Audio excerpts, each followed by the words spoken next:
तो वहीं स्वार सीट से समाजवादी पार्टी के उम्मीदवार अब्दुल्ला आजम की उम्र को लेकर एक बार फिर से अब उनकी मुश्किलें बढ़ सकती है। बीजेपी अब्दुल्ला आजम की उम्र को लेकर नामांकन को अब निशाना बना रही है।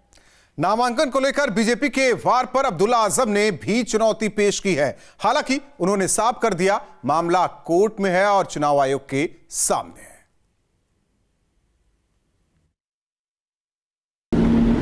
तमाम पार्टियां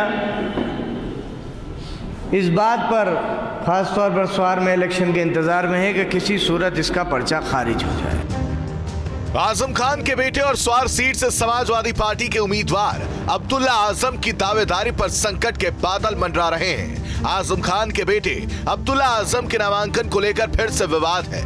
हालांकि अब्दुल्ला आजम इसे विरोधियों की साजिश बता रहे हैं। अब तक तो रेस में अकेले भाग रहे थे। अब तक तो रेस में बहुत से लोग अकेले भाग रहे थे। अब दूसरा दौड़ने वाला आया है। अच्छा एक बात बताइए, मेरे नामांकन से इतना डर क्यों है? क्यों डरे हैं इतना?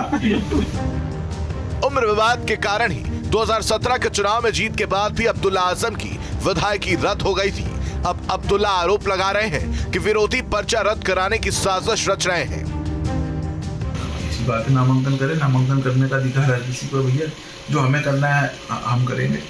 हम पहले वो नामांकन तो करें। हम जो हमें करना है हम अपना काम भी पूरा करेंगे। जिन लोगों को, जो लोग नॉमिनेशन फाइल तो करें, हम ये कर देंगे, हम वो कर देंगे। अच्छा क्यों इतना घबरा रहे हैं नॉमिनेशन से?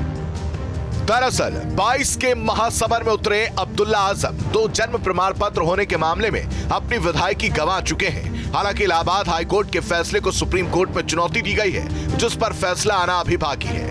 ऐसे में उनके इस बार के नामांकन पर भी विरोधी सवाल उठा रहे हैं। लेकिन 29 जनवरी को नामांकन पत्रों की जांच के बाद ही पता चल पाएगा कि अब्दुल्ला इस बार चुनाव मैदान में उतर पाते हैं या नहीं।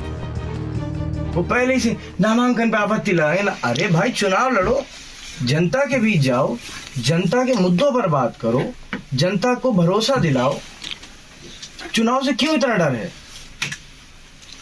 डरे में जनता के बीच जाओ ना भाई। अगर मैं गलत होऊंगा तो जनता मुझे सबक सिखाएगी, अगर आप गलत होगे तो आपको सबक सिखाएगी।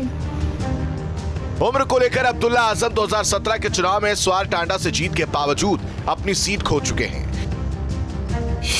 दरअसल 2017 में अब्दुल्ला आजम पर फर्जी दस्तावेज देने का आरोप लगा था। विरोधी उम्मीदवार हैदर अली के पिता काजिम अली ने अब्दुल्ला पर फर्जी दस्तावेज दाखिल करने का आरोप लगाया था। काजिम अली 2017 के चुनाव में अब्दुल्ला आजम के खिलाफ चुनाव मैदान में थे। अब्दुल्ला आजम ने काजिम अली को हराया था। काजिम अली ने अब्दुल्ला का निर्वाचन रद्द करने की मांग की थी। काजिम अली ने दावा किया था कि अब्दुल्ला की उम्र निर्वाचन के वक्त 25 साल नहीं हुई थी। काजिम अली ने हाई कोर्ट में रिट याचिका दाखिल की, जिसके बाद 16 दिसंबर 2019 को अब्दुल्ला की विधायकी रद्द कर दी गई। इसके बाद अब्दुल्ला आजम सुप्रीम कोर्ट पहुंचे। ऐसे में बीजेपी एक बार फिर अब्दुल्ला की उम्र को निशाना बना रही है। भारतीय जनता पार्टी जरूर इस पे विचार विमर्श करने के बाद उचित कार्रवाई करेगी, लेकिन जिनकी सदस्यता रद्द होती है वो अपनी धोखाधड़ी से बाज नहीं आ रहे हैं। और चुनाव आयोग जो कि एक संवैधानिक संस्था है, मुझे पूरी उम्मीद है कि वो जो ये झूठ फरेब की राजनीति है इसका संज्ञान लेके उचित कार्रवाई करेगी। ऐसे में 22 के महासमर में एक बार फिर अब्दुल्ला आजम उम्र को लेकर विवाद में है। हालांकि फैसला चुनाव आयोग को करना है। रामपुर से नादर मियां, टीम न्यूज़ स्टेट।